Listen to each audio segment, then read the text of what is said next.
Good morning to all of you. एक बार फिर से आप सभी लोगों का जीएस वर्ल्ड के ऑनलाइन प्लेटफॉर्म पे स्वागत, अभिनंदन और इस्तकबाल। जितने भी साथी हैं जल्दी से क्लास में आ जाइए और एक बार लिंक को शेयर करिए और अपने सभी साथियों को जल्दी से जोड़िए। कोई भी नई क्लास आपकी स्टार्ट होगी तो 3 दिन इसका डेमो होगा, 3 दिन प्रैक्टिस सेशन होगा। एक हो गया है, एक आज है, एक कल है। कल के बाद केवल क्लास ये ऐप पर होगी पॉलिटिकल साइंस की, जब आपके लोक प्रशासन वाले सर आ जाए साथ जुड़ जाएंगे और आपके आईआर वाले जो पोर्शन जिनको पढ़ाना है सर को, राजनीतिक सिद्धांत वाले, तो उनका भी 2 क्लास डेमो आपको करा दिया जाएगा। और उसके बाद हमारी क्लासेस कल के बाद सीधा ऐप पर चलेगी। और दूसरी इन्फॉर्मेशन फ्रेंड्स ये है आपके लिए कि टीजीटी पीजीटी में सोशियोलॉजी के लिए, हिस्ट्री के लिए, ज्योग्राफी के लिए 30 तक आपका केवल 50% डिस्काउंट था लेकिन बहुत सारे बच्चों के इस एडमिशन अभी पेंडिंग में था। इसकी वजह से आज शाम 5 बजे तक ये अवसर मौका दिया गया है आपको, और आज के बाद इन 3 विषयों पर 50% डिस्काउंट समाप्त हो जाएगा। लेकिन पॉलिटिकल साइंस पे कल पहला दिन था, आज दूसरा दिन है और कल तीसरा दिन है। तो पॉलिटिकल साइंस में कल 5 बजे तक आपको 50% डिस्काउंट मिलेगा। और 50% डिस्काउंट के बाद टीजीटी की जो फीस रखी गई है फ्रेंड्स वह 2500 रुपये है। मतलब डिस्काउंट के बाद फीस तो 5000 है, लेकिन 50% डिस्काउंट मिल रहा है, इसलिए 2500 रुपीज़ आपको सबमिट करना पड़ेगा। पीजीटी की फीस आपकी 6000 रुपीज़ थी, लेकिन 50% डिस्काउंट के बाद आपको 3000 रुपये सबमिट करना पड़ेगा। अब उसके बाद फ्रेंड्स हम लोग सीधा क्लास की स्टार्ट करेंगे। कल मैंने भारतीय संविधान एवं राज्य व्यवस्था को लेकर के जो क्वेश्चन आपके एग्जामिनेशन में पूछे गए उन क्वेश्चनों की कुछ चर्चाएं की थी। बचे हुए शेष क्वेश्चन की चर्चा आज की क्लास में हम करेंगे। उसके बाद कल हम कुछ टीजीटी के भी क्वेश्चनों के दिखाएंगे कि पीजीटी के बाद जरा आप ये भी देखिए कि टीजीटी क्वेश्चनों के जो पेपर में पॉलिटी आती है या संविधान आता है या पॉलिटिकल साइंस का जो हिस्सा है वहाँ से कैसे क्वेश्चन के नेचर हैं, उसको भी हम लोग यूट्यूब पर ही देखेंगे। परसों से हमारी क्लास ऐप पर होना स्टार्ट हो जाएगी। जिन भी बच्चों को एडमिशन लेना हो तो एडमिशन लेने के लिए फ्रेंड्स ध्यान रखिएगा, आप लोग सीधा कॉल कर सकते हैं 9560892979 पे कॉल करके पॉलिटिकल साइंस में आप एडमिशन ले सकते हैं, टीजीटी में और पीजीटी में भी। अगर कहीं पर कोई मैसेज का रिप्लाई नहीं मिलता तो जो मैंने नंबर आपको दिया है और टीम ने नंबर आपको और सेंड कर दिया है, आप जल्दी कमेंट बॉक्स में वहाँ देखिए, उस पर आपको केवल टीजीटी पीजीटी की इंक्वायरी मिलती है और सारी समस्याओं का समाधान होता है। आपको कोई भी डाउट है, कोई भी प्रॉब्लम है, आप वहाँ तुरंत बात नोट कराइए। शाम को डेली चेक किया जाता है, सब लोग उसको, सीनियर मेंबर भी संस्थान के चेक करते हैं। जो भी आपकी क्वेरी होगी, जो भी डाउट होगा, उसका सॉल्यूशन आपको मिला या नहीं मिला। तो जो भी कोई डाउट हो, कोई इंक्वायरी हो, कुछ पूछना हो एडमिशन के लिए, सीधा इस पर कॉल करेंगे। और जो नंबर आपके कमेंट बॉक्स में अभी दिख रहा है, आप नंबर वहाँ टाइप कर दीजिए 63 वाला, ताकि सभी बच्चों को इंक्वायरी से संबंधित सारी जानकारी मिल जाए और वहाँ पर आप जाकर के सारे नंबर अपने डाउट कर सकते हैं। किसी को कोई प्रॉब्लम हो तो निसंदेह रूप से हमें बताइए कि कोई क्वेरी आपकी नहीं सुनी गई या किसी प्रॉब्लम का सॉल्यूशन आपका नहीं हुआ। इस बात का भी पूरा ध्यान रखा जाएगा किसी भी बच्चे को किसी भी प्रकार की कोई असुविधा ना हो और क्लास भी आपकी रेगुलर चले और गुणवत्ता पूर्ण चले। और दूसरी इन्फॉर्मेशन है कि हिंदी की भी क्लास आज स्टार्ट हो गई है। हिंदी के लिए नेट जेआरएफ, टीजीटी पीजीटी के लिए और साथ ही साथ अन टॉपिक के लिए भी आपकी क्लास जल्दी ही स्टार्ट हो जाएगी। तो हिंदी की क्लास आज आपकी 11:30 बजे है, सब लोग तैयार रहिएगा। 11:30 बजे हिंदी की क्लास होगी आपकी। और रही बात यूजीसी नेट के लिए, तो यूजीसी नेट के लिए हम लोग प्रोग्राम कर रहे हैं, शायद 20 जुलाई के आसपास हम लोग यूजीसी नेट के लिए स्पेशल से पूरी सारी क्लासेस अलग से स्टार्ट हो जाएंगी। ठीक है, चलिए आगे बढ़ते हैं सीधा क्लास में और देखते हैं कि कल हम लोग क्वेश्चन कहाँ तक कर लिए थे। शायद जहाँ तक मुझे याद आ रहा है 10 से 12 क्वेश्चन को हम लोगों ने सॉल्व किया था और क्वेश्चन शायद हम लोग का सबसे लास्ट यही था, क्वेश्चन नंबर 7। क्वेश्चन नंबर 7 कल हम लोगों ने किया था। और क्वेश्चन नंबर 7 क्या था फ्रेंड्स, जरा ध्यान रखिएगा। क्वेश्चन नंबर 7 में यही था आपसे कि कोई भी वित्त विधेयक, क्या कि एक वित्त विधेयक किसी की सिफारिश के बिना विधानसभा में प्रस्तुत नहीं किया जा सकता। और सबसे अंतिम आंसर आपने बताया था राज्यपाल को। आंसर इसका भी हो जाएगा। लिंक को शेयर कर दीजिए और भी साथी को जोड़ लीजिए। और ये क्वेश्चन जो है आपको हर परीक्षा के लिए लाभकारी होंगे, जो सवालों की प्रकृति यहाँ पर है। क्वेश्चन नंबर 8 क्या है, जरा ध्यान से देखिएगा कि मौलिक अधिकारों के कार्यवाहन को निलंबित करने का अधिकार किसको है। पॉलिटिकल साइंस में पॉलिटी और कॉन्स्टिट्यूशन जैसे प्रश्नों को करने के लिए हमेशा सबसे बड़ी चुनौती जो होती है शब्दावलियां होती हैं, उसकी टर्मिनोलॉजी होती है। कई बार उसकी टर्मिनोलॉजी कठिन होती है जिसकी वजह से आपको दिक्कत आती है। तो क्वेश्चन क्या है यहाँ पर कि मौलिक अधिकारों के कार्यवाहन को निलंबित करने का अधिकार किसको है। तो इसका मतलब है कि जो मौलिक अधिकार हैं क्या इनको निलंबित किया जा सकता है। पहली बात तो आपको ये जानना चाहिए। तो फ्रेंड ध्यान रखिएगा, जो फंडामेंटल राइट्स हैं, जो फंडामेंटल राइट्स की आपको विशेषता पढ़ाई जाती है, तो फंडामेंटल राइट्स की विशेषता में आपको बताया जाता है मूल अधिकार जो हैं आपके अस्थायी नहीं हैं। मूल अधिकार आपके अस्थाई नहीं है। सवाल उठता है कि मूल अधिकार अस्थाई नहीं है सर, इसका मतलब क्या होगा? मूल अधिकार अस्थाई नहीं है, इसका मतलब यह हुआ कि मूल अधिकारों को संविधान में संशोधन करके, शब्द पे ध्यान दीजिएगा, संविधान में संशोधन करके इन मूल अधिकारों को घटाया भी जा सकता है। क्या? घटाया भी जा सकता है, और साथ ही साथ इन मूल अधिकारों को बढ़ाया भी जा सकता है, बढ़ाया भी जा सकता है। अब आप हमसे सवाल कर सकते हैं, यही सेम क्वेश्चन आयोग ने भी पूछा है, पीसीएस जैसी परीक्षा में भी ऐसा सवाल पूछा जाता है, और आप देख रहे हैं इसको पीजीटी में भी पूछा गया है। तो ध्यान रखिएगा कि मूल अधिकार अस्थाई नहीं है, परमानेंट नहीं है, यानी कि इसे संशोधन करके समय के साथ साथ क्या किया जा सकता है, इसे घटाया भी जा सकता है, बढ़ाया भी जा सकता है। आप कहें किसको घटाया गया, किसको निकाला गया, ऐसा क्या है? आपको पता है कि 44वें संविधान संशोधन के माध्यम से 1978 में संपत्ति के अधिकार को निकाल दिया गया, संपत्ति के अधिकार को हटा दिया गया। लेकिन आपको दूसरी तरफ यह भी पता है कि 86वां संविधान संशोधन, क्या 86वां संविधान संशोधन 2002 के द्वारा हमारे संविधान में आर्टिकल 21 का नाम का शिक्षा का अधिकार जोड़ भी दिया गया। तो इसका मतलब क्या हुआ, ये एग्जाम्पल के माध्यम से ये क्लियर हो गया कि मूल अधिकारों को संविधान संशोधन के माध्यम से घटाया भी जा सकता है और बढ़ाया भी जा सकता है, यानी कि यह अस्थाई नहीं है। क्या इन मूल अधिकारों को निलंबित भी किया जा सकता है? आंसर है यस, इन मूल अधिकारों को निलंबित भी किया जा सकता है। इसीलिए तो इनके फीचर्स में ये बताया गया है, मूल अधिकारों की विशेषता में ये बताया गया है कि मूल अधिकार अस्थाई नहीं है, बल्कि यह इनकी प्रकृति कैसी है, मूल अधिकारों की प्रकृति अस्थाई है। क्या? मूल अधिकारों की प्रकृति अस्थाई है, इनको निलंबित भी किया जा सकता है। लेकिन सवाल उठता है कि समान परिस्थितियों में, क्या इनको समान परिस्थितियों का मतलब हुआ किसी भी टाइम निलंबित किया जा सकता है? आंसर है नो, किसी भी समय इनको निलंबित नहीं किया जाता, बल्कि जब कभी भी देश में आपातकाल लागू हो, जब कभी भी देश में आपातकाल लागू हो तो आपातकाल के समय मूल अधिकारों को निलंबित किया जा सकता है। लेकिन सवाल क्या पूछ रहा, अब हम अपने मेन मुद्दे पे पहुंच गए। ये तो मैंने पृष्ठभूमि तैयार कर दी ताकि मौलिक अधिकार के अस्थाई और अस्थाई के संबंध में एक कॉन्सेप्ट तैयार हो जाए। उदाहरण के माध्यम से उस कॉन्सेप्ट को पहले मैंने समझाया। अब आपके हम प्रश्न की मूल प्रकृति पर आते हैं, जहां आप जो सवाल पूछा गया है, क्वेश्चन पूछा गया कि मौलिक अधिकारों के कार्यवाहन को निलंबित करने का अधिकार किसको है? तो आपको मैंने यहां तक ये बता दिया कि निलंबित हो सकता है, और कब निलंबित होता है, केवल आपातकाल में निलंबित होता है। और आपातकाल के समय कैसे निलंबित होगा, इसका उल्लेख हमारे संविधान के 2 आर्टिकल में है, आर्टिकल 358 में और आर्टिकल 359 में। आर्टिकल 358 में, आर्टिकल 359 में। आर्टिकल 358 कहता है कि जब कभी भी देश में आपातकाल लागू हो तो आर्टिकल 19 अपने आप निलंबित हो जाएगा। जबकि आर्टिकल 359 क्या कहता है कि भारत के राष्ट्रपति को यह पावर है कि आर्टिकल 20 और आर्टिकल 21 को छोड़कर सभी मूल अधिकारों को निलंबित कर सकता है। क्या? आर्टिकल 20 और आर्टिकल 21 को छोड़कर सभी मूल अधिकारों को निलंबित कर सकता है। सवाल उठता है कि यह व्यवस्था सर हमारे मूल संविधान में थी? नहीं, आंसर है मूल संविधान में नहीं थी। इस व्यवस्था को 44वां संविधान संशोधन 1978 में जोड़ा गया कि आर्टिकल 20 और 21 कभी निलंबित नहीं होंगे। इसका मतलब यहीं से एक सवाल और सीखिए, अगर कभी आपके एग्जामिनेशन में ऐसा सवाल पूछ लिया जाए, निम्नलिखित में से कौन से अधिकार ऐसे हैं जो अस्थायी प्रकृति के हैं, और अस्थायी प्रकृति क्या होने का मतलब है जो कभी निलंबित नहीं होते, तो आंसर क्या देना होगा, आर्टिकल 20 और 21 ऐसे मूल अधिकार हैं जो कभी भी निलंबित नहीं हो सकते, और इनको छोड़कर भारत का राष्ट्रपति अन्य सभी मूल अधिकारों को आपातकाल के समय आर्टिकल 359 के तहत निलंबित कर सकता है। तो सवाल तो यही बता रहा है कि निम्नलिखित में से कौन इसको निलंबित कर सकता है। इसकी शक्ति संसद के पास है, क्या इसकी शक्ति सर्वोच्च न्यायालय के पास है, क्या इसकी शक्ति राष्ट्रपति के पास है, या इसकी शक्ति प्रधानमंत्री के पास है? तो आप कह सकते हैं सर आप ही बता रहे हैं कि आर्टिकल 359 के तहत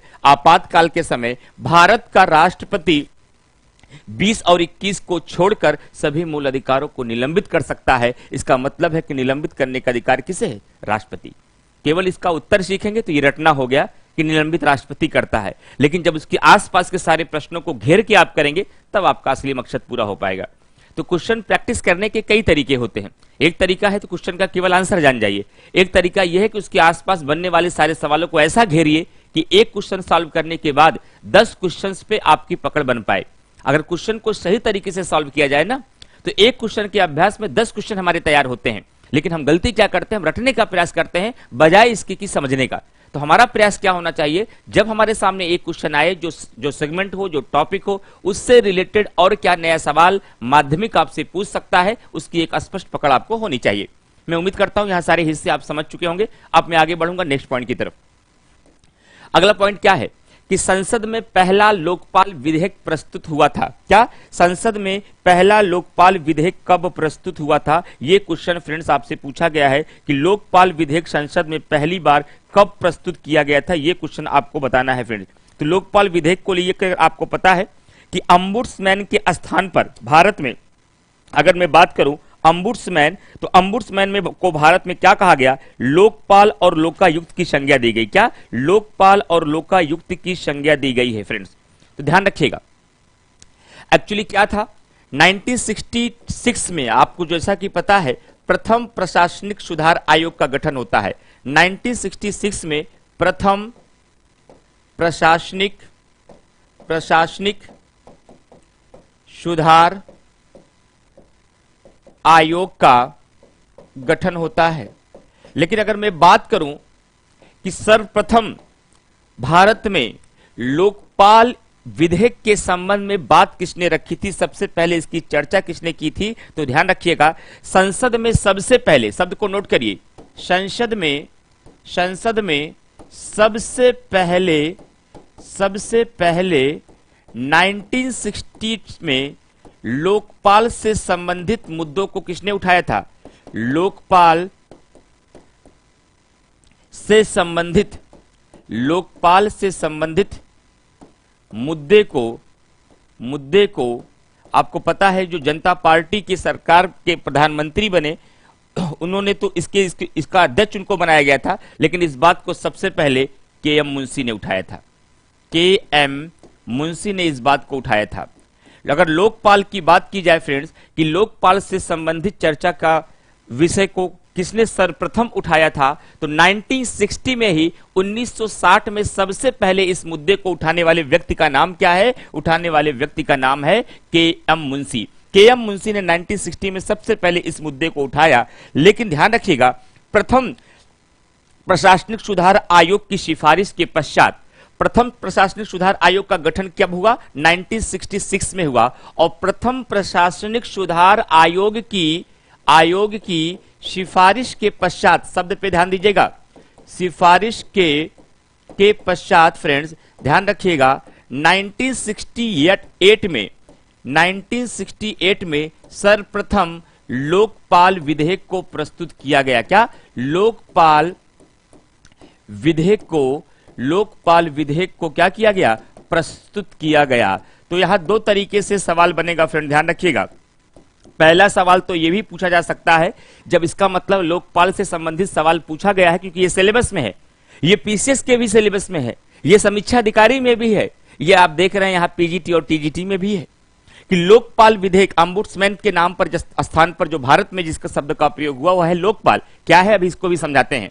तो लोकपाल विधेयक की अगर बात किया जाए तो सबसे पहले 1968 में प्रथम प्रशासनिक सुधार आयोग की सिफारिश के पश्चात इसे प्रस्तुत किया गया सदन में।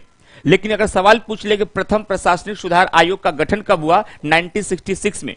अगर आपसे सवाल पूछ ले कि संसद में सबसे पहले लोकपाल जैसे विषयों को उठाने वाले व्यक्ति का नाम क्या है, तब उसका नाम क्या हो जाएगा फ्रेंड, ध्यान रखिएगा, तब नाम आएगा के.एम. मुंशी का। 1960 में सबसे पहले इन्होंने ही इस बात को उठाया था। लेकिन कभी अगर आपसे क्वेश्चन पूछ लिया जाए कि अम्बुड्समैन के स्थान पर, ध्यान रखिएगा, पहले अम्बुड्समैन के स्थान पर जो भारत में लोकपाल और लोकायुक्त शब्द का प्रयोग किया गया, इस शब्द की रचना किसने की, इस शब्द को किसने नाम दिया, इस शब्द को नाम देने वाले व्यक्ति का नाम है एल.एम. सिंघवी। इसका नाम एल.एम. सिंघवी के द्वारा दिया गया। क्या एल.एम. सिंघवी के द्वारा दिया गया, एल.एम. सिंघवी के द्वारा दिया गया। ये एल.एम. सिंघवी वही एल.एम. सिंघवी हैं जिनकी सिफारिश के पश्चात, जिस समिति की आयोग की सिफारिश के बाद पंचायती राज व्यवस्था को संवैधानिक मान्यता दी गई। पहले इतने पॉइंट को नोट करिए, फिर इसमें हम अलग पेज लेंगे, इसको पेज को हटाकर एक नया पेज लेंगे, फिर कुछ और बातों को बताने का हम प्रयास करेंगे। सबसे पहले इस सारे बातों को नोट करिए, ठीक है, सबसे पहले इसको नोट करिए। चलिए इतनी बातों को नोट करिए, फिर आगे इसकी हम चर्चा करते हैं। अगर आपसे यह भी सवाल पूछ लिया जाए कभी कभी, ध्यान रखिएगा कि प्रथम प्रशासनिक सुधार आयोग जिसका गठन 1966 में हुआ, जिसकी सिफारिश के पश्चात सदन में पहली बार 1968 में लोकपाल विधेयक को प्रस्तुत किया गया, इसके अध्यक्ष कौन थे? प्रथम प्रशासनिक सुधार आयोग के अध्यक्ष कौन थे? जैसे कि आपके पॉलिटिकल साइंस के भी पेपर में पीजीटी में पूछा गया है और सोशियोलॉजी में भी पूछा गया है कि प्रथम पिछड़ा वर्ग आयोग किसकी अध्यक्षता में गठित हुआ? काका कालेलकर की अध्यक्षता में। प्रथम पिछड़ा वर्ग आयोग 1952-53 में जिसका गठन किया गया था, यह किसकी अध्यक्षता में गठित हुआ था? यह काका कालेलकर की अध्यक्षता में गठित हुआ था। इसका मतलब यह भी सवाल तो पूछा जा सकता है कि जो प्रथम प्रशासनिक सुधार आयोग का गठन हुआ किसकी अध्यक्षता में हुआ था? मोरारजी देसाई की अध्यक्षता में, मोरारजी देसाई की अध्यक्षता में। चलिए यहां तक पॉइंट नोट हो गया। अब एक नया पॉइंट इसमें और नोट करिए आप, मैं ऊपर ही मेंशन कर दे रहा हूं, इसको नोट करिए कि वर्ष 2013 में इसे कानूनी रूप प्रदान किया गया। अभी तो इसे विधेयक को केवल लाया गया था, लेकिन इसे बहुत बाद में जाकर कानूनी मान्यता मिलती है और इसे 2013 में कानूनी मान्यता मिलती है। लेकिन आपसे यहां पर दो सवाल पूछा जा सकता है। पहला कि सर्वप्रथम भारत के किस राज्य में लोकायुक्त अधिनियम 1970 को पारित किया गया? लोकायुक्त अधिनियम को पारित किया गया तो इसका आंसर हो जाएगा ओडिशा। ओडिशा में सबसे पहले ध्यान रखिएगा, सबसे पहले लोकायुक्त अधिनियम को पारित किया गया। लोकायुक्त अधिनियम को पारित किया गया, लेकिन सबसे पहले लोकायुक्त की नियुक्ति किस राज्य में हुई? ध्यान रखिएगा, सबसे पहले लोकायुक्त की नियुक्ति किस राज्य में हुई? तो सर्वप्रथम, नोट करिए इसको, सर्वप्रथम लोकायुक्त की नियुक्ति किस राज्य में हुई? तो इसका आंसर आप क्या देंगे? इसकी नियुक्ति सर्वप्रथम होती है महाराष्ट्र में। आंसर चेंज हो जाएगा, इसकी नियुक्ति होती है सर्वप्रथम महाराष्ट्र में, लेकिन वर्तमान में इसकी स्थिति को बताते हैं और इसका उद्देश्य बताते हैं। काफी देर से आपके मन में एक सवाल चल रहा होगा, सर सारे फैक्ट तो हमें तैयार हो गए, लेकिन थोड़ा इसका कॉन्सेप्ट हमें बताइए कि ये लोकपाल था क्या, ये लोकायुक्त क्या था? देश के भीतर जितने भी प्रशासनिक अधिकारी हैं, केंद्र के जो समूह का के अंदर, खा के अंदर, गा के अंदर और घा के अंदर अंतर्गत आते हैं, उनके द्वारा भ्रष्टाचार को नियंत्रित करने के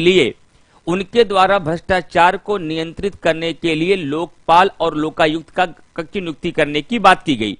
लेकिन केंद्र स्तर पर ऐसा व्यक्ति जो इन कार्यों का निर्वहन करेगा उसे लोकपाल कहा जाएगा, राज्य स्तर पर जो इसका निर्वहन करेगा उसे लोकायुक्त कहा जाएगा। ये केवल केंद्र और राज्य में नामों का अंतर है, कार्य दोनों का एक ही है। कहने का तात्पर्य, जिस प्रकार से जो भूमिका केंद्र में राष्ट्रपति निभाता है, तो आप कह सकते हैं राज्य में राज्यपाल भी वही भूमिका राज्य में निभाता है। ठीक उसी प्रकार से केंद्र स्तर पर जो भूमिका देश में लोकपाल निभाएगा, राज्य स्तर पर राज्यों में वही भूमिका लोकायुक्त निभाएगा। यानी कि प्रशासनिक स्तर पर जितने भी भ्रष्टाचार हैं उसके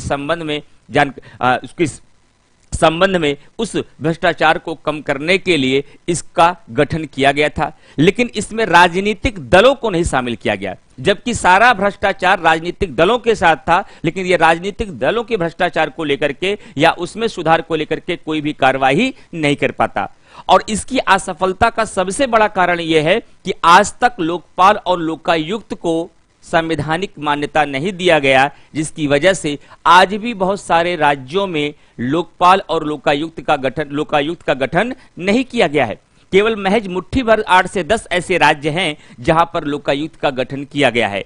जैसे पहले पंचायती राज व्यवस्था थी, जब तक उसको संवैधानिक मान्यता नहीं मिली थी तब तक उसका गठन नहीं किया गया था राज्यों के द्वारा, लेकिन जब उसे संवैधानिक मान्यता मिल गई तो उसका गठन कर दिया गया। तो सारे क्वेश्चन मैंने लोकपाल के एक ही क्वेश्चन में आपके सामने कर दिया और इसका आंसर क्या हो जाएगा, इसका आंसर 1968 हो जाएगा। एक बार सारे क्वेश्चन को मैं दोहरा देता हूं फिर से। अगर आपसे सवाल कभी पूछा जाता है कि लोकपाल और लोकायुक्त शब्द का नाम किसने दिया, तो एल.एम. सिंघवी के द्वारा इसका नाम दिया गया है। केंद्र स्तर पर जो प्रशासनिक भ्रष्टाचार को नियंत्रित करने वाला पद होगा उसको क्या कहा जाएगा, लोकपाल, और राज्य स्तर पर इसे क्या कहा जाएगा, लोकायुक्त कहा जाएगा। लेकिन लोकायुक्त विधेयक को सबसे पहले कब प्रस्तुत किया गया, तो आप आंसर देंगे प्रथम प्रशासनिक सुधार आयोग की सिफारिश के बाद 1968 में सबसे पहले लोकपाल विधेयक को प्रस्तुत किया गया। लेकिन अगर सवाल पूछ लिया जाए कि प्रथम प्रशासनिक सुधार आयोग का गठन कब हुआ, 1966 में। अगर क्वेश्चन पूछा जाए कि प्रथम प्रशासनिक सुधार आयोग के किसकी अध्यक्षता में 1966 में इसका गठन किया गया, तो आंसर देंगे मोरारजी देसाई के द्वारा की अध्यक्षता में। अगर आपसे क्वेश्चन पूछा जाए संसद में सबसे पहले लोकपाल और लोकायुक्त की बात को उठाने वाले व्यक्ति का नाम क्या है, डॉक्टर के.एम. मुंशी, और संसद में इस बात को सबसे पहले किसने उठाया था, डॉक्टर के.एम. मुंशी ने। कब उठाया था, 1960 में उठाया था। लेकिन कौन सा ऐसा राज्य है जहां पर सबसे पहले लोकायुक्त अधिनियम पारित हुआ, तो ओडिशा ऐसा पहला राज्य है भारत का। Point to be noted, Odisha Bharat का ऐसा पहला राज्य है जहां सर्वप्रथम लोकायुक्त को क्या किया गया, वहां पर इस अधिनियम को पारित किया गया। लेकिन किस राज्य के भीतर सर्वप्रथम लोकायुक्त की नियुक्ति की गई, तब आपका आंसर हो जाएगा महाराष्ट्र। तो एक क्वेश्चन के माध्यम से कम से कम 12 क्वेश्चनों की मैंने तैयारी पूरी कर दी है आपकी यहां पर। मैं उम्मीद करता हूं कि सारे पॉइंट एकदम अच्छे से आप समझ गए होंगे और सब कुछ अच्छे से याद हो गया होगा। आगे बढ़ते हैं नेक्स्ट क्वेश्चन की तरफ। अगला सवाल क्या है, क्वेश्चन नंबर 10। भारत के संविधान के अंतर्गत निम्नलिखित में से कौन सा एक मूल कर्तव्य नहीं है। संविधान के दर्शन से तो क्वेश्चन खूब बनते हैं, मूल अधिकार से भी क्वेश्चन बनते हैं, मूल कर्तव्य से भी बनते हैं, नीति निर्देशक तत्व से भी बनते हैं, प्रस्तावना से भी बनते हैं, जहां भी संविधान आपका आता है। जितने भी साथी क्लास में आ चुके हैं, 10 बज चुका है, सब लोग अपने अपने ऑफिस की तरफ अपने अपने कार्यस्थल पर जा चुके होंगे, लेकिन फिर भी एक बार लिंक को शेयर करिए ताकि हर साथियों तक ये क्लास पहुंच जाए कि पीजीटी पॉलिटिकल साइंस की क्लास चल रही है। जो बच्चे क्लास को सॉल्व करना चाहते हैं वो करें, और ये क्वेश्चन निसंदेह हर परीक्षाओं के लिए मददगार होंगे आपके। भारत के संविधान के अंतर्गत निम्नलिखित में से कौन सा एक मूल कर्तव्य नहीं है, ध्यान रखिएगा। अब मूल कर्तव्य की बात आई है, पहले इसकी बेसिक बात देख लीजिए। अगर मैं फंडामेंटल ड्यूटी को इंग्लिश में कहा जाता है फंडामेंटल ड्यूटी, इसके संबंध में पहली बात आपको यही जानना है कि यह मूल संविधान में नहीं था। क्या यह मूल संविधान में नहीं था? और मूल संविधान में नहीं होने का मतलब क्या है? 26 नवंबर 1949 को जब हमारा संविधान बन के तैयार हुआ तो वहां मूल संविधान में फंडामेंटल ड्यूटी नहीं था। इसे कब जोड़ा गया, यह संशोधन पूछा जाएगा, तो नोट करिए जितने पीजीटी वाले बच्चे हैं कि 42वां संविधान संशोधन के माध्यम से 1976 में फंडामेंटल ड्यूटीज को जोड़ा गया। तो फंडामेंटल ड्यूटी को लेकर एक सवाल यह भी पूछा जाता है, यह किसकी सिफारिश में जोड़ा गया, यह किसकी सिफारिश में जोड़ा गया, ये कई बार क्वेश्चन पूछा जाता है। तो ध्यान रखिएगा, ये सरदार स्वर्ण सिंह की सिफारिश में जोड़ा गया। इसे भी ध्यान रखिएगा, स्वर्ण सिंह की सिफारिश के बाद जोड़ा गया। और जब इसे जोड़ा गया तो इसे किस भाग में रखा गया? इसे भाग 4 का में रखा गया। और किस अनुच्छेद के अंतर्गत इसे स्थान दिया गया? तो ध्यान रखिएगा, इसे अनुच्छेद 51 का के अंतर्गत स्थान दिया गया। क्या? 51 का के अंतर्गत आप इसके स्थान दिया गया। और जब जोड़ा गया था तो कितने मूल कर्तव्य थे? जब जोड़ा गया था तो इसमें 10 मूल कर्तव्य थे। और वर्तमान में कितने मूल कर्तव्य हैं? वर्तमान में 11 मूल कर्तव्य हैं। और 11वां मूल कर्तव्य को कब जोड़ा गया? तो इसके लिए एक संशोधन किया गया था, 86वां संविधान संशोधन 2002। क्या? 86वां संविधान संशोधन, ध्यान रखिएगा, 86वां संविधान संशोधन 2002 के माध्यम से इसे जोड़ा गया था। इस पॉइंट को भी याद रखिएगा। तो मैंने 10 सवाल तो यही क्लियर कर दिया कि मूल कर्तव्य हमारे मूल संविधान का हिस्सा नहीं था, इसे सरदार स्वर्ण सिंह के द्वारा जोड़ा गया। और कौन से संशोधन के द्वारा? 42वां संविधान संशोधन 1976 के द्वारा सरदार स्वर्ण सिंह की सिफारिश के बाद इसे जोड़ा गया। और जब जोड़ा गया तो इसमें कितने मूल कर्तव्य को रखा गया था? 10। वर्तमान में कितने हैं? 11। किस भाग में इसे स्थान दिया गया? 4 का। और किस अनुच्छेद में इसे स्थान दिया गया? 51 का में। और वर्तमान में जो 11वां मूल कर्तव्य जुड़ा, ये किस संविधान संशोधन के माध्यम से जुड़ा फ्रेंड्स? तो ध्यान रखिएगा, 86वां संविधान संशोधन 2002 के माध्यम से जुड़ा। ये इसकी बेसिक बातें हो गई और हर एक पॉइंट से आपकी परीक्षा में यहां से सवाल पूछा जाएगा। लेकिन सबसे मुख्य बात है कि भारत के संविधान के अंतर्गत निम्नलिखित में से कौन सा एक मूल कर्तव्य नहीं है? जब आप मूल कर्तव्य को पढ़ेंगे तो 11 मूल कर्तव्य आप पढ़ेंगे, जहां एक तरफ देखेंगे कि राष्ट्रगान का सम्मान करना, भारत के संविधान का सम्मान आदर करना, और साथ ही साथ जो हमारे राष्ट्रीय आंदोलन के आदर्श थे उनका सम्मान करना, ये प्रथम आपको कर्तव्य दिया गया। फिर आगे चल करके आपके इसके तहत वैज्ञानिक मनोभाव का विकास करना, यह भी कहा गया। सार्वजनिक संपत्ति की सुरक्षा करना, यह भी आपका कर्तव्य है। संविधान से आबद्ध रहना और इसके आदर्शों का सम्मान करना, देश के द्वारा बुलाए जाने पर देश की सुरक्षा के लिए तैयार रहना, देश की एकता और अखंडता को बनाए रखने वाले बंधुत्व को बनाए रखना, महिलाओं के सम्मान के विरुद्ध हमारे समाज में अगर कोई कुरीतियां हैं तो ऐसी सभी कुरीतियों को, ऐसी परंपराओं को त्याग करना, ये सारे कर्तव्य हमें बताए गए। लेकिन कहीं भी लोक निर्वाचन में मतदान करने के लिए हमारा फंडामेंटल ड्यूटी नहीं है, ये हमारा मौलिक कर्तव्य नहीं है कि हम लोक निर्वाचन में मतदान करने के लिए हम इसके लिए हमको कर्तव्य सौंपे गए हैं। तो यही आपका राइट आंसर होगा, क्योंकि पूछा गया है निम्नलिखित में से कौन सा मूल कर्तव्य नहीं है। जब थ्योरी पढ़ाएंगे तो विस्तार पूर्वक उन 11 मूल कर्तव्यों का विश्लेषण करके आपको क्लास में समझाया जाता है। आगे बढ़ते हैं नेक्स्ट क्वेश्चन की तरफ। अगला सवाल आपका क्या होगा? Question number 11। यूपीएससी के अध्यक्ष और सदस्यों का कार्यकाल होता है। अब यूपीएससी की बात आई फ्रेंड, ध्यान रखिएगा, यूपीएससी का फुल फॉर्म क्या होता है? सिविल सेवा की तैयारी करने वाले सभी बच्चों के लिए बड़े आसान बात होती है, ये union public service commission, union public service commission कहा जाता है इसे। क्या? यूनियन पब्लिक सर्विस कमीशन कहा जाता है, इसे भी आप ध्यान रखिएगा। और इसी को आप क्या कहते हैं? हिंदी में इसे आप कहते हैं संघ लोक सेवा आयोग। क्या कहते हैं? संघ लोक सेवा आयोग। आपके माध्यमिक में यह सवाल पूछा जा सकता है कि संघ लोक सेवा आयोग को किस भाग में रखा गया है? तो संघ एवं राज्य के अधीन सेवाओं को भाग 14 के अंतर्गत रखा गया है। किसके अंतर्गत? भाग 14 के अंतर्गत रखा गया है। और किस अनुच्छेद में इसका उल्लेख किया गया है? तो अनुच्छेदों की अगर बात की जाए फ्रेंड, ध्यान रखिएगा, अनुच्छेद 315 से लेकर के, क्या? अनुच्छेद 315 से लेकर के अनुच्छेद 323 तक इसकी कार्यकाल, इसकी सेवा शर्तें, वेतन भत्तों इत्यादि का उल्लेख किया गया है। लेकिन यूपीएससी में कितने अध्यक्ष होते हैं? तो यह कहा जाता है कि यूपीएससी के अध्यक्षों एवं सदस्यों की नियुक्ति राष्ट्रपति करेगा। और कितने अध्यक्ष एवं सदस्य होंगे यह निर्धारित नहीं है, यानी कि यह निश्चित नहीं है, और इसकी संख्या को निश्चित करने का अधिकार राष्ट्रपति का होगा। और जब बात आएगी कि इनका कार्यकाल क्या होगा, तो इनके कार्यकाल के लिए कहा गया है कि संघ लोक सेवा आयोग के जो अध्यक्ष एवं सदस्य होंगे उनका कार्यकाल 6 वर्ष या 65 वर्ष, इन दोनों में से जो पहले पूरा हो, शब्द पे ध्यान दीजिएगा, इन दोनों में से जो पहले पूरा हो वही इनका क्या माना जाएगा फ्रेंड्स? वही इनका कार्यकाल माना जाएगा। तो यहां 65 वर्ष तो दिया नहीं है, एक सीधा सा आंसर लगाइए 6 वर्ष। Clear friends? चलिए आगे बढ़ते हैं अगले सवाल की तरफ। अगला सवाल हमारा क्या है? भारतीय संविधान के सहायक एकात्मक विशेषताओं सहित एक संघीय राज्य की स्थापना के स्थान पर, क्या? भारतीय संविधान सहायक एकात्मक विशेषताओं सहित एक संघीय राज्य की स्थापना के स्थान पर सहायक संघीय विशेषताओं सहित एक एकात्मक राज्य की स्थापना करता, ये किसने कहा था? तो देखिए, भारतीय संविधान के संबंध में बहुत सारे अलग अलग स्टेटमेंट कहे गए जो मैंने कल बताया था। किसने भारत को अर्धसंघी संविधान कहा, किसने परिसंघी कहा, किसने सहकारी संघवाद कहा, किसने एकात्मक सरकार कहा, किसने भारतीय संविधान को संघात्मक व्यवस्था के तंग ढांचे में नहीं ढाला गया है, ये कहा। ये सारे कथन मैं कल ही बता दिया था और नोट करा दिया था। लेकिन आज एक नया पॉइंट आपके पास आ गया कि भारतीय संविधान, वह कौन से व्यक्ति हैं जिन्होंने भारतीय संविधान को सहायक एकात्मक विशेषताओं सहित एक संघीय राज्य की स्थापना के स्थान पर सहायक संघीय विशेषताओं सहित, शब्द को समझिएगा, सहायक संघी विशेषताओं सहित एक एकात्मक राज्य की स्थापना करता है। यह बात केसी वियर ने कही थी। किसने कही थी? केसी वियर ने कही थी।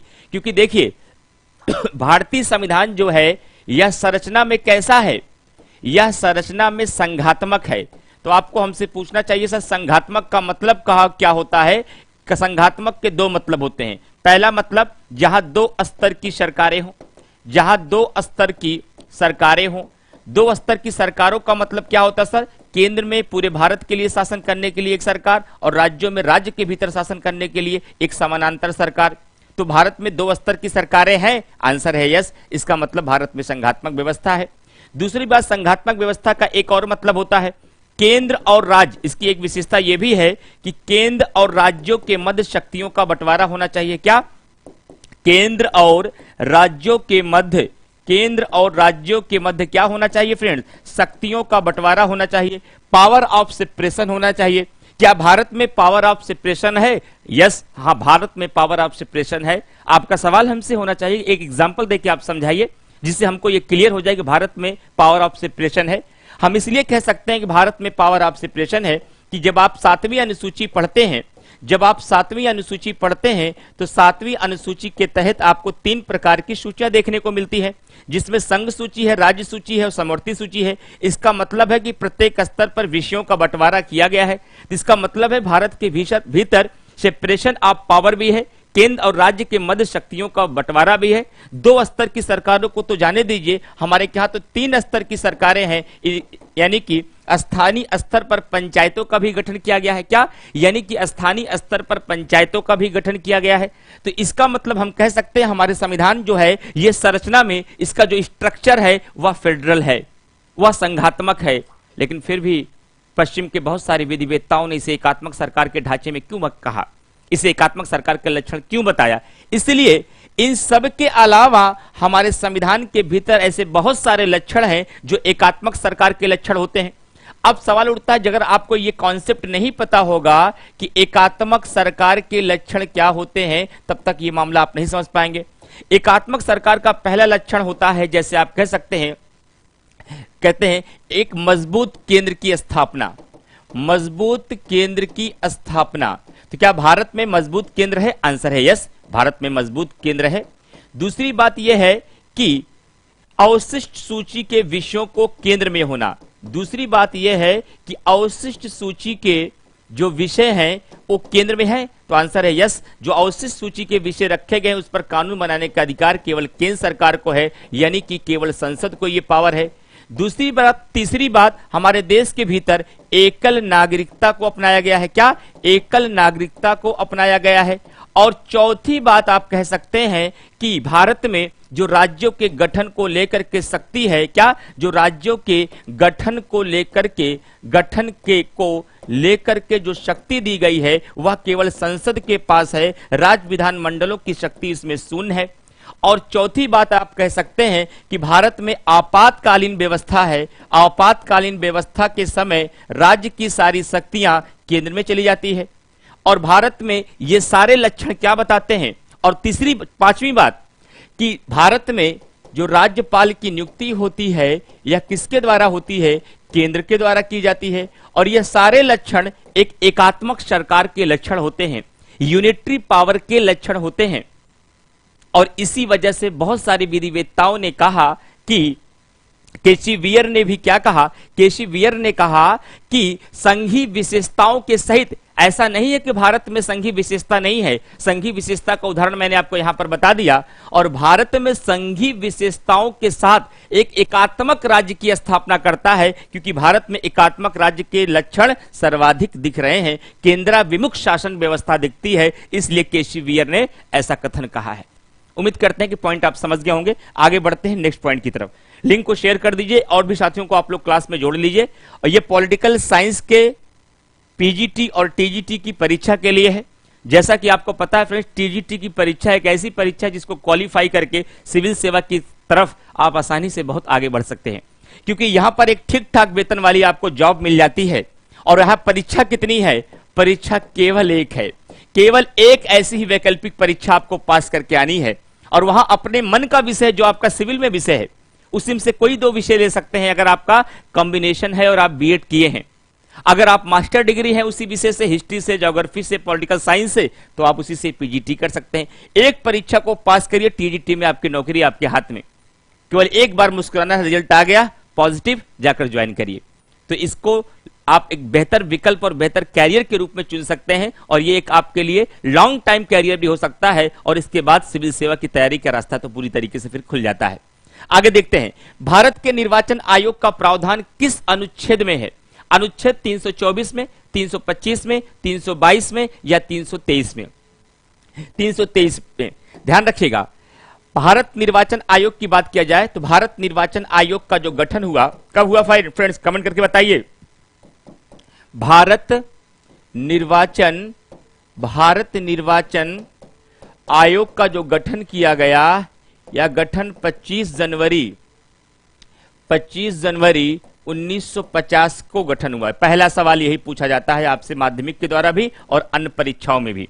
दूसरा सवाल पूछा जाएगा, क्या भारत निर्वाचन आयोग संवैधानिक निकाय है या गैर संवैधानिक निकाय? तो इसका आंसर हो जाएगा, भारत निर्वाचन आयोग जो है यह एक संवैधानिक निकाय है, एक कॉन्स्टिट्यूशनल बॉडी है। तो आपका सवाल होना चाहिए, सर कॉन्स्टिट्यूशनल बॉडी का मतलब होता क्या है?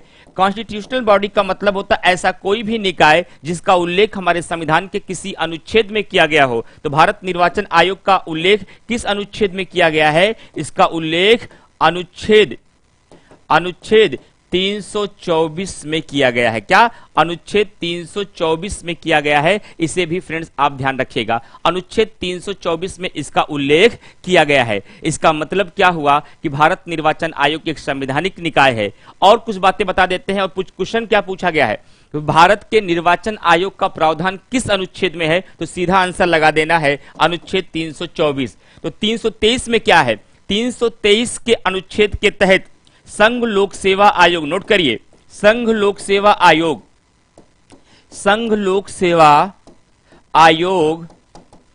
अपनी रिपोर्ट संघ लोक सेवा आयोग अपनी रिपोर्ट किसे प्रस्तुत करता है? फ्रेंड ध्यान रखिएगा, संघ लोक सेवा आयोग अपनी रिपोर्ट राष्ट्रपति को देता है, अपनी रिपोर्ट राष्ट्रपति को देता है अनुच्छेद 323 के तहत।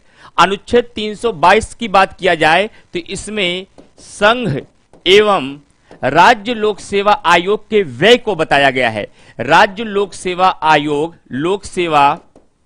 आयोग के जो वेतन, भत्ते और भी जितने खर्च हैं उसके बारे में अनुच्छेद 322 में उल्लेख किया गया है।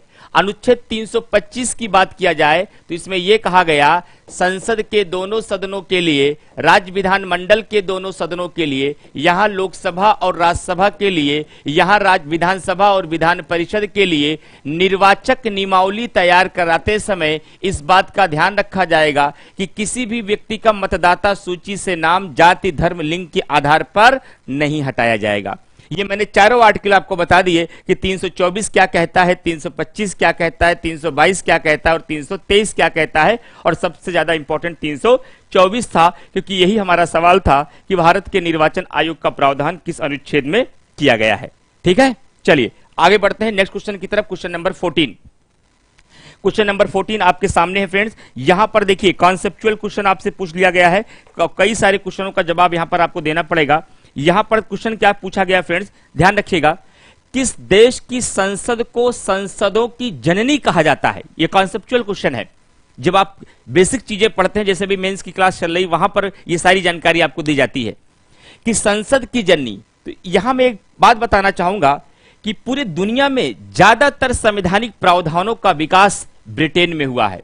पूरी दुनिया में ज्यादातर संवैधानिक प्रावधानों का जो विकास हुआ है वह ब्रिटेन में हुआ है। किसका किसका विकास हुआ है? यहीं पर संविधान का सर्वप्रथम हुआ, संसद का हुआ, राजनीतिक दल का हुआ। यहीं पर संविधान का विकास सर्वप्रथम हुआ, यहीं पर आपका संसद का विकास सर्वप्रथम हुआ और यहीं पर राजनीतिक दलों का विकास हुआ। तो इसीलिए क्या कहा जाता है फ्रेंड्स, आज मैं 3 स्टेटमेंट बताता हूं, तीनों नोट कर लीजिए, तीनों आपके एग्जामिनेशन के लिए इंपॉर्टेंट है। विश्व के समस्त संविधान की मां कहा जाता है ब्रिटेन को। संविधान के संबंध में क्या कहा गया? ब्रिटेन विश्व के सभी संविधान की मां है, सभी संविधान की मां की संज्ञा दिया गया है ब्रिटेन को। और अगर संसद के परिप्रेक्ष्य में कहा जाए तो ब्रिटेन को संसद की जननी कहा जाता है। ब्रिटेन को संसद की जननी कहा जाता है। क्या कहा जाता है फ्रेंड्स?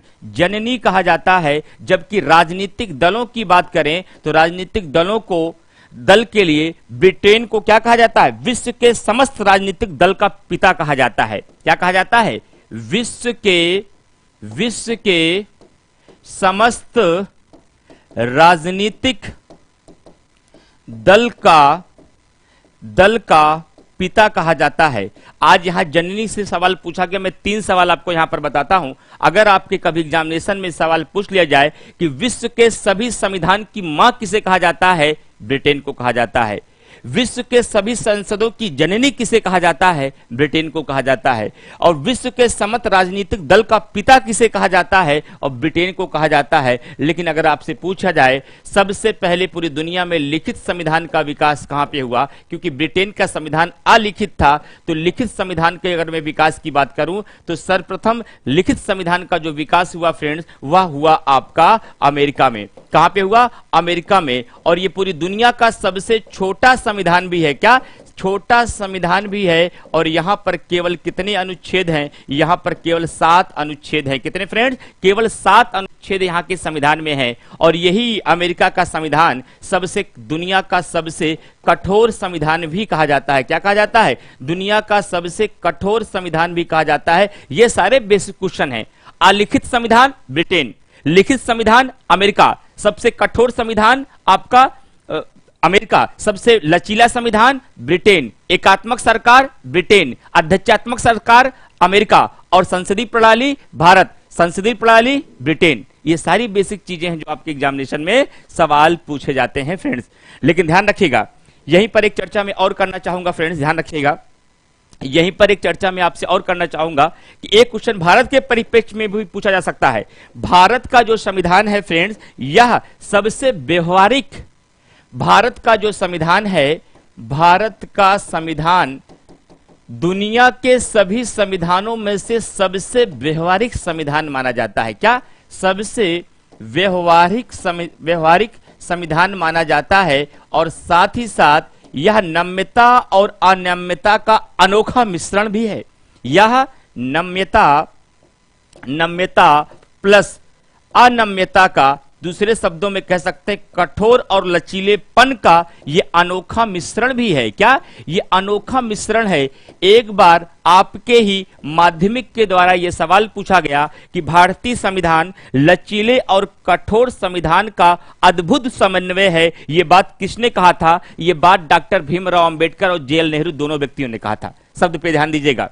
अगर आपके एग्जामिनेशन में सवाल पूछा जाए कि भारत का संविधान कठोर और लचीले संविधान का एक बेहतर समन्वय है, एक बहुत ही अनोखा मिश्रण है, इस बात को अगर भारत में किसी व्यक्ति ने कहा था तो किसने कहा था? डॉक्टर भीमराव अंबेडकर। क्या? डॉक्टर भीमराव अंबेडकर और जेएल नेहरू ने कहा था। क्या? जेएल नेहरू ने कहा था। तो ये सारी पॉइंट्स को याद रखिएगा, सब आपके एग्जामिनेशन के लिए इंपॉर्टेंट है फ्रेंड्स। आगे बढ़ते हैं नेक्स्ट क्वेश्चन की तरफ। अगला सवाल हमारा क्या है? क्वेश्चन नंबर 15 कि निम्नलिखित में से कौन सा विधेयक भारतीय संसद के दोनों सदनों के विशेष बहुमत द्वारा अलग अलग पारित किया जाना चाहिए? अलग अलग पारित किया जाना चाहिए। संविधान संशोधन विधेयक, सामान्य विधेयक, धन विधेयक या वित्त विधेयक? ध्यान रखिएगा, भारतीय संसद के द्वारा संविधान संशोधन विधेयक को कैसे पारित किया जाता है? ध्यान रखिएगा, संविधान संशोधन विधेयक को पारित किया जाता है विशेष बहुमत से। कैसे पारित किया जाता है फ्रेंड्स?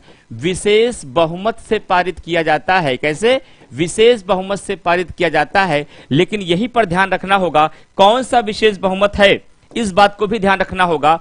उपस्थित तथा मतदान देने वालों की कुल संख्या, उपस्थित तथा मतदान देने वालों का 2/3 प्लस सदन का बहुमत, प्लस सदन का बहुमत, इसका मतलब हुआ सेकेंड टाइप के विशेष बहुमत से। कैसे फ्रेंड्स? सेकेंड टाइप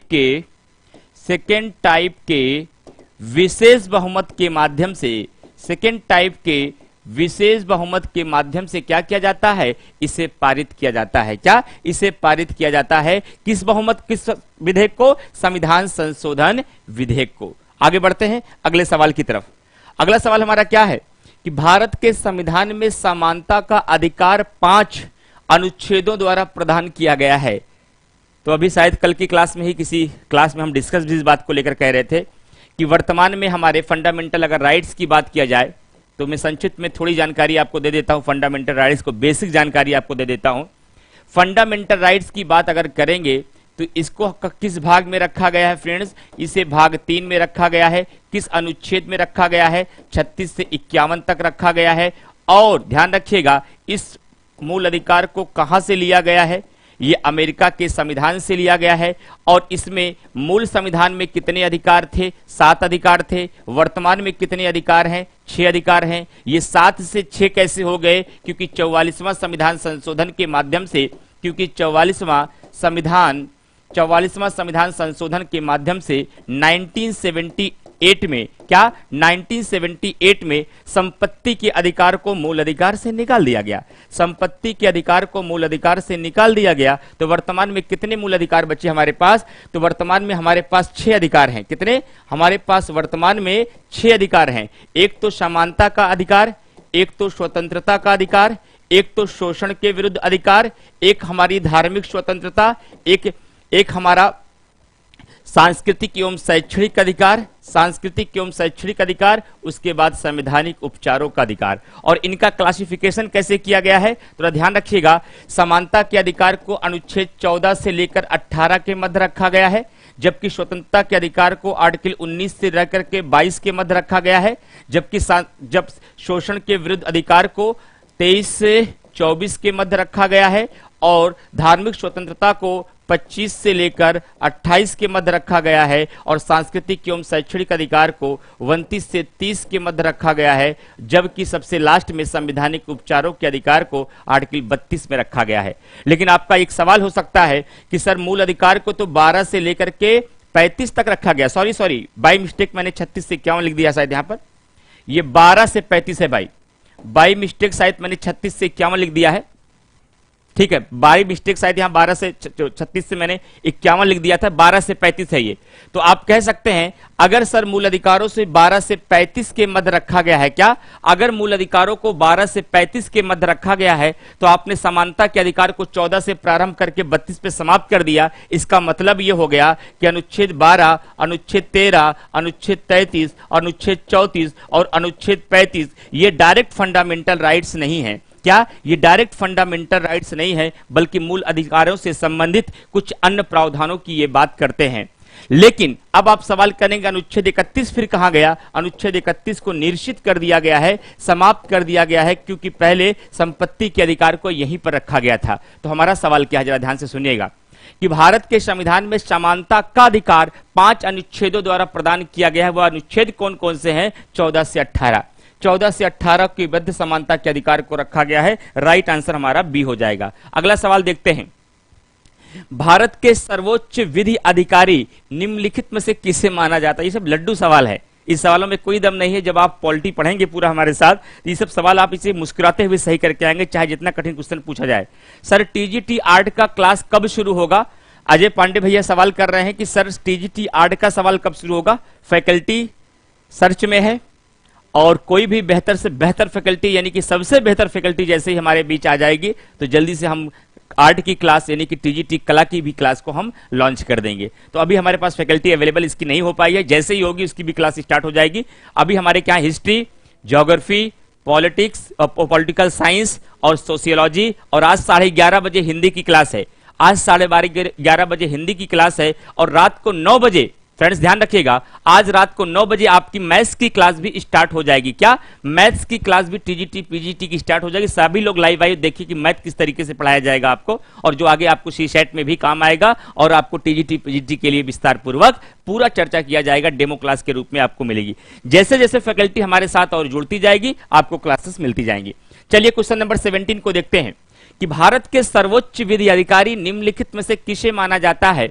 ध्यान रखिएगा, सर्वोच्च विधि अधिकारी को ही भारत का प्रथम विधि अधिकारी कहा जाता है। क्या? भारत का प्रथम विधि अधिकारी कहा जाता है। कौन सा? प्रथम विधि अधिकारी कहा जाता है। तो ध्यान रखिएगा, प्रथम विधि अधिकारी किसे कहा जाता है? भारत के महान्यायवादी को। किसे कहा जाता है? भारत के महान्यायवादी को प्रथम विधि अधिकारी कहा जाता है। और इसका उल्लेख हमारे संविधान के किस आर्टिकल में किया गया है? इसका उल्लेख हमारे संविधान के अनुच्छेद 76 अनुच्छेद 76 में किया गया है। इनकी नियुक्ति कौन करता है? इनकी नियुक्ति राष्ट्रपति को करता है। किसी भी व्यक्ति को कर सकता है? नहीं, राष्ट्रपति ऐसे व्यक्ति की ही नियुक्ति करता है जो सुप्रीम कोर्ट के न्यायाधीश बनने की योग्यता रखता हो। क्या? जो सुप्रीम कोर्ट के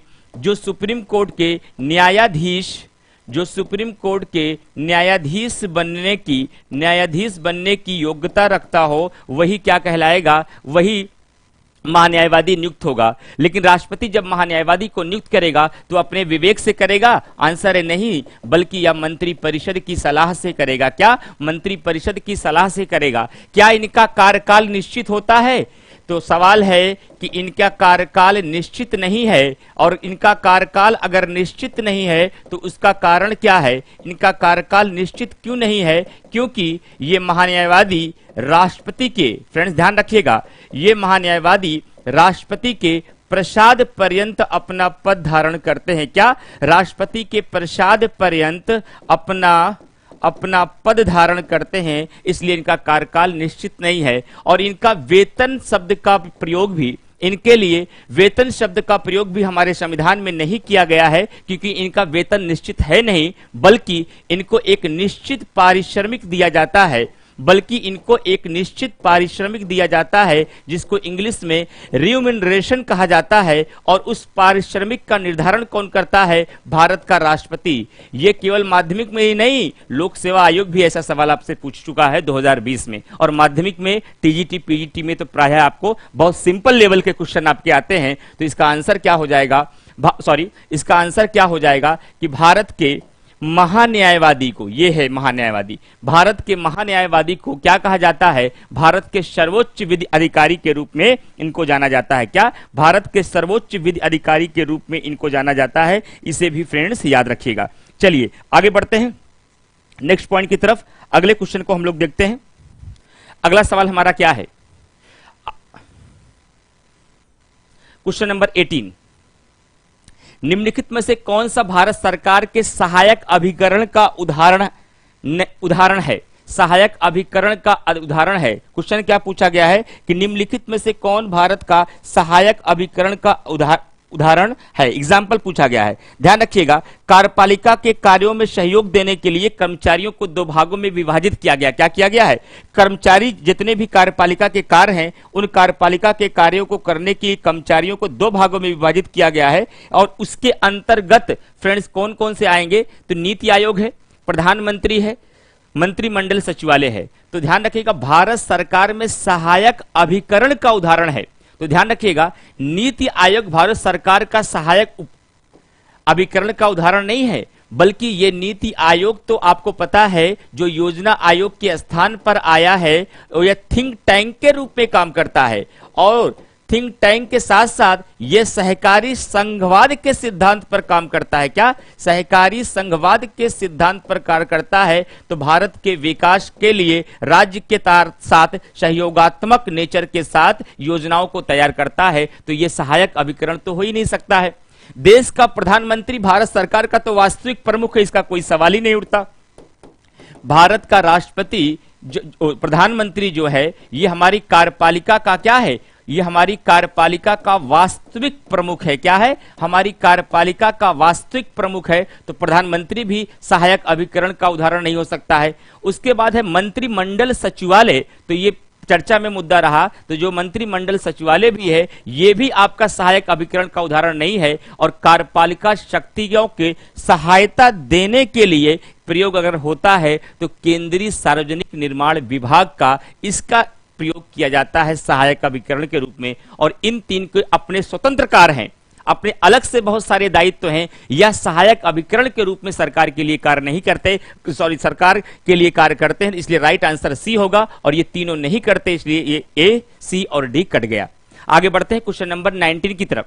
क्वेश्चन नंबर 19 क्या है, बहुत ही अच्छा क्वेश्चन है। यहां से तो बहुत सारे सवाल आपके एग्जामिनेशन में बनते हैं कि विधायी कार्य करने के लिए भारत की संसद की संयुक्त बैठक की अध्यक्षता करता है।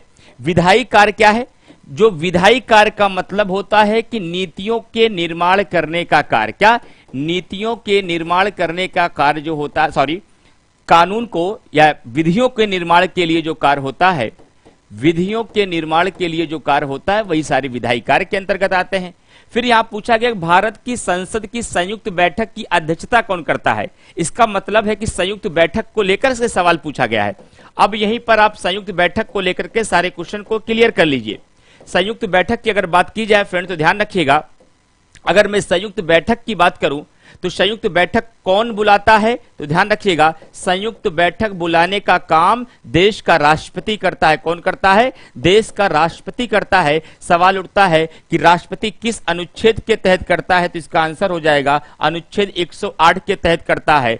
और यह काम कब करता है? जब संसद के दोनों सदनों के बीच किसी विधेयक को लेकर कोई मतभेद हो जाए। लेकिन हमने सुना है संसद में 4 प्रकार के विधेयक प्रस्तुत किए जाते हैं। एक होता है साधारण विधेयक, एक होता है धन विधेयक, एक होता है वित्त विधेयक, एक होता है संविधान संशोधन विधेयक। तो किस विधेयक के लिए संयुक्त अधिवेशन बुलाए जाने का प्रावधान है और कौन से विधेयक के लिए संयुक्त अधिवेशन बुलाए जाने का प्रावधान नहीं है? तो साधारण विधेयक और वित्त विधेयक के लिए संयुक्त अधिवेशन बुलाया जाता है, लेकिन धन विधेयक और संविधान संशोधन विधेयक के लिए संयुक्त अधिवेशन का कोई प्रावधान नहीं है। और यह सवाल भी आपसे अलग से पूछा जाएगा, निम्नलिखित में से किस विधेयक के लिए संयुक्त अधिवेशन बुलाया जाता है? तब आपका आंसर फ्रेंड्स क्या हो जाएगा? साधारण विधेयक और वित्त विधेयक को लेकर दोनों सदनों के बीच जब कभी भी किसी प्रकार का कोई मतभेद हो जाता है तो उस मतभेद की स्थिति में ज्वाइंट सेशन की व्यवस्था की गई है। लेकिन कभी भी अगर धन विधेयक या संविधान संशोधन विधेयक को लेकर के दोनों सदनों के बीच किसी भी प्रकार का कोई डिस्प्यूट होता है, कोई मतभेद होता है, तो संयुक्त अधिवेशन का कोई प्रावधान नहीं है। यह सवाल भी पूछा जाएगा। लेकिन यहां मेन सवाल क्या पूछा है? मान लीजिए साधारण विधेयक और वित्त विधेयक पर संयुक्त अधिवेशन बुला लिया गया, तो संयुक्त अधिवेशन की अध्यक्षता कौन करेगा? यह सबसे मुख्य सवाल पूछा गया, जो कि सबसे आसान सवाल यह माना जाता है। संयुक्त अधिवेशन की अध्यक्षता कौन करेगा? तो संयुक्त अधिवेशन की अध्यक्षता लोकसभा स्पीकर करेगा। कौन करेगा फ्रेंड्स? लोकसभा स्पीकर। किस अनुच्छेद में यह बात लिखी गई है? अनुच्छेद 118 में। किसमें? अनुच्छेद 118 में यह बात लिखी गई है कि जब कभी भी दोनों सदनों के बीच कोई मतभेद होगा और ज्वाइंट सेशन बुलाया जाएगा, तो ज्वाइंट सेशन की अध्यक्षता करने का काम कौन करेगा? लोकसभा स्पीकर करेगा। एक दूसरा और अच्छा सवाल पूछा जा सकता है आपके एग्जाम में, अगर स्पीकर अपने पद से अनुपस्थित हो तो उसकी अध्यक्षता कौन करेगा? तब उसकी अध्यक्षता लोकसभा का उपाध्यक्ष करेगा। लेकिन इससे भी अच्छा सवाल एक और पूछा जा सकता है कि अगर कभी भी संयुक्त अधिवेशन बुलाया गया हो और अध्यक्ष और उपाध्यक्ष दोनों अनुपस्थित हो, ऐसी दशाओं में संयुक्त अधिवेशन की अध्यक्षता कौन करेगा? ऐसी दशाओं में संयुक्त अधिवेशन की अध्यक्षता राज्यसभा का उपसभापति करेगा। क्या? राज्यसभा का उपसभापति करेगा। क्या? राज्यसभा का उपसभापति करेगा। यह भी ध्यान रखिएगा। इतने सारे क्वेश्चन आपके यहां संयुक्त अधिवेशन से बन सकते हैं। और यहां क्वेश्चन पूछा गया है कि विधायी कार्य करने के लिए भारत की संसद की संयुक्त बैठक की अध्यक्षता कौन करता है? तब इसका आंसर आपका हो जाएगा क्या फ्रेंड्स? इसका आंसर हो जाएगा लोकसभा का अध्यक्ष यानी कि डी करता है। आगे बढ़ते हैं और आज के सेशन पे एक नया क्वेश्चन और देखते हैं। ध्यान रखिएगा, क्वेश्चन नंबर 20। ये सारे क्वेश्चन मैं कहां से करा रहा हूं? ये सब पीजीटी 2021 में जो अगस्त में आपका पेपर हुआ था वही का ये सवाल है। और ये सवाल, इतने सवाल केवल पॉलिटी से पूछे गए हैं, कॉन्स्टिट्यूशन से। लगभग 40 से 45 सवाल केवल पॉलिटी कॉन्स्टिट्यूशन से रहते हैं, जो आपको हम ही पूरा कंप्लीट पढ़ाएंगे। उसके अलावा थिंकर से 20 से 25 सवाल रहते हैं, उसको भी पूरा कंप्लीट हम ही पढ़ाएंगे। इसका मतलब है कि 60 से 70% पूरा पॉलिटिकल साइंस में हम आपको पढ़ाएंगे। और जितना पढ़ाएंगे वहां से सिंगल क्वेश्चन आपके एग्जामिनेशन में पॉलिटिकल साइंस में गलत नहीं हो सकता, अगर आपने भी मेहनत किया। और उसके अलावा जो फैकल्टी हमारे साथ काम करेगी वह खुद अपने आप में एक एमिनेंट फैकल्टी होगी, जो आपके लिए लोक प्रशासन और राजनीतिक सिद्धांत और आईआर जैसे कुछ हिस्सों पर काम करेंगी। तो वहां पर भी आप बेहतर स्कोर करके आएंगे। चलिए, निम्नलिखित में से क्या प्रशासन पर विधायी नियंत्रण का साधन नहीं है? क्या निम्नलिखित में से क्या प्रशासन पर विधायी नियंत्रण का साधन नहीं है? जैसा कि आपको पता है, कार्यपालिका के जो सदस्य होते हैं, ध्यान से सुनिएगा, एक बड़ा अच्छा कॉन्सेप्ट है ये। जो कार्यपालिका के सदस्य होते हैं, ये कहां आसमान से टपकते हैं? नहीं भाई, ये विधायिका से ही चुने जाते हैं। जो पहले विधायिका होती है, लोकसभा और राज्यसभा, यहीं से कार्यपालिका का गठन होता है। लेकिन इस कार्यपालिका पर विधायिका का नियंत्रण भी रहता है। शब्द पे ध्यान दीजिएगा, इस कार्यपालिका पर विधायिका का नियंत्रण भी रहता है। नियंत्रण कैसे होता है? कौन सी लगान है जिससे यह नियंत्रण होता है? यह नियंत्रण स्थगन प्रस्ताव के माध्यम से हो सकता है। क्या? स्थगन प्रस्ताव के माध्यम से हो सकता है। ये नियंत्रण प्रश्नकाल के माध्यम से हो सकता है। ये नियंत्रण शून्यकाल के माध्यम से हो सकता है। लेकिन यह नियंत्रण प्रदत्त विधायन के संबंध में नहीं हो सकता। यही इसका आंसर हो जाएगा। और क्वेश्चन पूछा गया है क्या कि निम्नलिखित में से क्या प्रशासन पर विधायी नियंत्रण का साधन नहीं है? तो कैसे आपने सर ये बता दिया कि कैसे आपने ये बता दिया कि स्थगन प्रस्ताव प्रश्नकाल या शून्यकाल को के द्वारा इनके ऊपर नियंत्रण रखा जा सकता है। स्थगन प्रस्ताव में क्या होता है? जब संसद पर किसी मुद्दे पर चर्चा चल रही होती है तो स्थगन प्रस्ताव पारित कर एक चलती हुई प्रक्रिया को बीच में रोककर कुछ महत्वपूर्ण मुद्दों को उठाया जाता है। प्रश्नकाल के समय संसद के सदस्यों के द्वारा मंत्रियों से सवाल पूछकर उनको नियंत्रित किया जाता है, जो उसकी सूचना पहले ही लोकसभा स्पीकर को देनी होती है। और प्रश्नकाल में 3 तरीके के सवाल पूछे जाते हैं। एक तो स्टार्ड क्वेश्चन, एक अनस्टार्ड क्वेश्चन, एक शॉर्ट नोटिस वाले क्वेश्चन। इसे बोला जाता है मौखिक प्रश्न, इसे बोला जाता है लिखित प्रश्न, इसमें बोला जाता है अल्प सूचना प्रश्न। शून्यकाल में बगैर किसी पूर्व सूचना के लोकसभा में सवाल संसद के सदस्यों के द्वारा मंत्रियों से उठाए जाते हैं और इनके लिए अगर मंत्री चाहे तो तुरंत जवाब दे सकता है या बाद में भी जवाब दे सकता है। तो इन 3 प्रक्रियाओं के माध्यम से विधायिका पर प्रशासन का नियंत्रण हो पाता है। लेकिन यहां पर आपका प्रदत्त विधायन से कोई लेना देना नहीं है, इसलिए राइट आंसर आपका ए हो जाएगा। तो इस प्रकार से हम लोगों ने पॉलिटी के टोटल 45 क्वेश्चन 40 क्वेश्चन पूछे गए हैं। 20 क्वेश्चन हमने सॉल्व कर लिए। कल एक क्लास और मिलेगा आपको जिसमें पूरी पॉलिटी के सारे पीजीटी के क्वेश्चन हम सॉल्व करा देंगे। उसके बाद फिर ऐप पर थ्योरी के साथ हमारी क्लास स्टार्ट हो जाएगी। और जब क्वेश्चन का अभ्यास कराते समय 90% क्लियर हो जा रहा है, जब थ्योरी पढ़ाएंगे तो कुछ बचेगा नहीं पॉलिटी में। बस आप लोग सभी लोग जो पॉलिटिकल साइंस से टीजीटी पीजीटी देना चाहते हैं वो सभी लोग जुड़िए। अभी कल तक आपका 50% का डिस्काउंट है और 50% के डिस्काउंट के बाद जो फीस आपकी होगी, फ्रेंड ध्यान रखिएगा, जो फीस आपकी होगी पीजीटी में केवल आपको 3000 रुपए पेड करना है और टीजीटी में अगर पॉलिटिकल साइंस है तो आपको केवल 2500 रुपए पेड करना है और आपकी पूरी कंप्लीट तैयारी यहां पर पॉलिटिकल साइंस में टीजीटी पीजीटी में हो जाएगी। और ये ऑफर जो है 50% डिस्काउंट का केवल कल शाम तक है। और हमारे सभी कोर्सेस में जो कल ऑफर समाप्त हो गया था, आज शाम 5 बजे तक मौका दिया गया है, उसके बाद ये ऑफर समाप्त हो जाएगा। जो विषय जिस दिन लॉन्च होगा उस दिन से लेकर 3 दिनों तक आपको 50% का डिस्काउंट मिलेगा। जैसे कि आज 11:30 बजे क्लास हिंदी की है, हिंदी में ज्यादा से ज्यादा लोग जुड़िए और हिंदी की क्लास करिए। और हिंदी में आज से लेकर 3 दिनों तक 50% डिस्काउंट होगा। हिंदी में अभी टीजीटी पीजीटी की क्लास चलेगी, आगे चलकर यूजीसी नेट में भी हम आपको मिलेंगे।